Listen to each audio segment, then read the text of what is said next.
बांस के जंगलों और वृक्षारोपणों की उत्पादकता को उत्तम गुणवत्ता वाले भिर्रों द्वारा बढ़ाया जा सकता है। बांस की घरेलू एवं औद्योगिक क्षेत्रों में काफी अधिक मांग है। बांस संसाधन के मामले में भारत दुनिया का दूसरा सबसे समृद्ध देश है तथा यह लाखों लोगों की जरूरतों की पूर्ति करता है।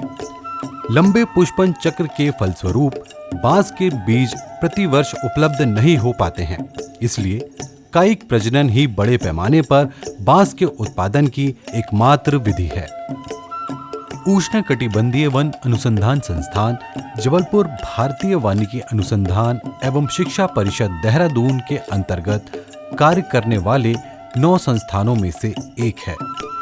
TFRI का आनुवंशिकी एवं वृक्ष सुधार प्रभाग बांस की व्यावसायिक रूप से महत्वपूर्ण प्रजातियों के आनुवंशिकी सुधार एवं प्रजनन पर पिछले 30 वर्षों से काम कर रहा है।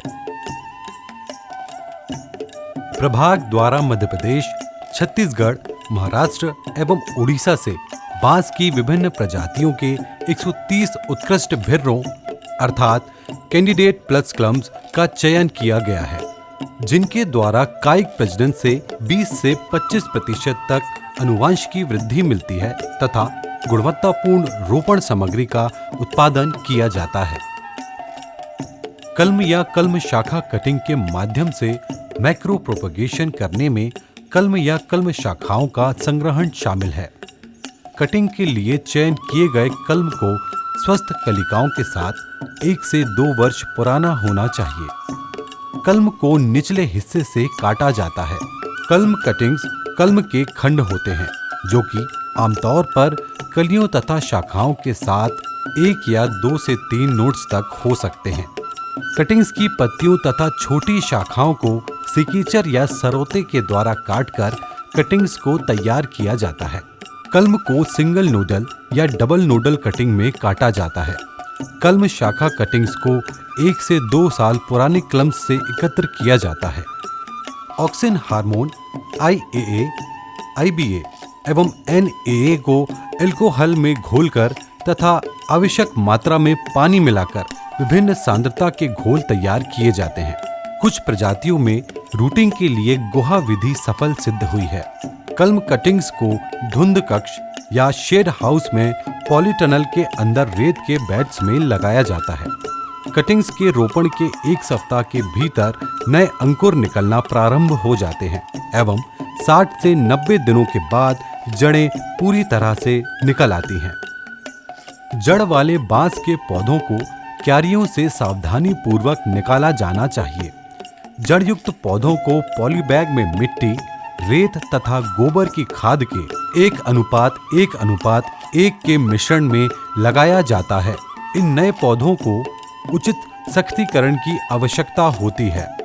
50% प्रकाश की सघनता वाला शेड नेट नए तैयार किए गए पौधों के सख्तीकरण के लिए उपयुक्त होता है। नोजल स्प्रिंकलर प्रणाली के माध्यम से पौधों की सिंचाई काफी फायदेमंद होती है। बांस की विभिन्न प्रजातियों के आधार पर 20 से 30 दिनों में नए अंकुर निकलने शुरू हो जाते हैं। इसके 2 महीने के बाद पौधों को धीरे धीरे खुले वातावरण में स्थानांतरित किया जा सकता है। रोपण स्टॉक को बढ़ाने के लिए बांस के पौधों को मैक्रो प्रोलिफरेशन करने से पहले उन्हें कम से कम 6 महीने से 1 वर्ष तक बढ़ने देना चाहिए। इस विधि में तने सहित राइजोम को सिकेचर का उपयोग करके अलग अलग किया जाता है। इस प्रकार अलग किए गए राइजोम को पॉलीबैग में लगाया जाता है। बड़े पैमाने पर बांस के पौधों के उत्पादन के लिए ऊतक संवर्धन एक प्रभावी तकनीक है। माइक्रो प्रोपगेशन या ऊतक संवर्धन के माध्यम से मूल पौधे की हजारों प्रतिकृतियां प्राप्त की जा सकती हैं। एक्सप्लांट्स के संग्रहण के लिए रोग मुक्त भिर्रे का चयन किया जाना चाहिए।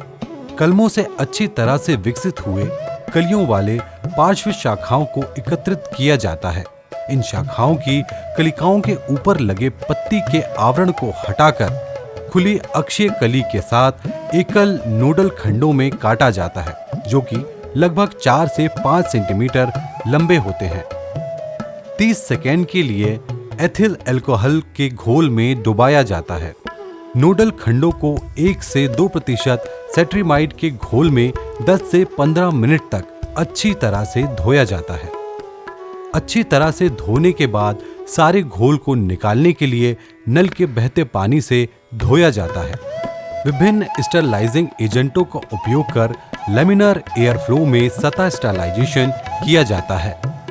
स्टरलाइज्ड नोडल खंडों को बीए और काइनेटिन जैसे प्लांट ग्रोथ रेगुलेटर्स के साथ बनाए गए MS सेमी सॉलिड मीडियम पर एनोकुलेट किया जाता है। ये एनोकुलेटेड नोडल खंड 10 से 15 दिनों में अंकुरित हो जाते हैं। अब इन्हें शूट्स यानी प्ररोहों की वृद्धि तथा गुणन के लिए साइटोकिनिन एवं ऑक्सिन के साथ बनाए गए MS मीडियम पर स्थानांतरित किया जाता है। प्ररोह गुच्छ को 21 से 30 दिनों के अंतराल पर 3 से 4 प्रोपेगुल्स में काटा जाता है। रूटिंग ऑक्सिन मीडियम में प्राप्त की जाती है। ऊतक संवर्धन द्वारा उगाए गए पौधों की हार्डनिंग के लिए सॉइल राइट या कोकोपीट का उपयोग किया जाता है। इन पौधों को पॉलीबैग में मिट्टी के मिश्रण में स्थानांतरित किया जाता है। संस्थान के वैज्ञानिक बांस प्रवर्धन पर समय समय पर प्रशिक्षण आयोजित करके बांस के क्षेत्र के समग्र समूह को बढ़ावा दे रहे हैं। कटिंग्स या टिश्यू कल्चर के माध्यम से उगाए गए बांस की विभिन्न प्रजातियों की खेती उच्च उत्तरजीविता दर के साथ बहुत सफल है। इस प्रकार बांस की खेती आम आदमी से लेकर किसानों तथा वन विभाग द्वारा भी की जा सकती है।